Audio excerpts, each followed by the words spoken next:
Hello friends, welcome to my channel. ఈరోజు ఫలం అంటే ఆర్గనైజింగ్. దీని తెలుగులో నిర్వహించడం అని అంటారు.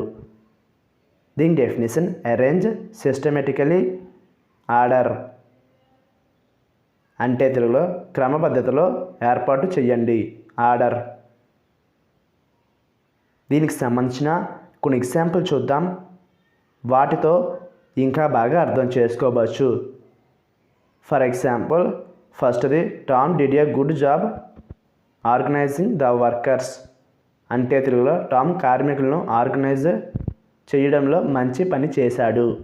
దీని next example and final example, Tom let Mary take the credit for organizing the party అంటే తెలుగులో పార్టీని ఆర్గనైజింగ్ చేసినందుకు టామ్ మేరీకి క్రెడిట్ దక్కేలా చేసింది. ఈ వీడియో మీకు నచ్చితే లైక్ చేయండి. మరిన్ని వీడియోల కోసం మా ఛానల్ని సబ్స్క్రైబ్ చేసుకోండి. Thank you friends.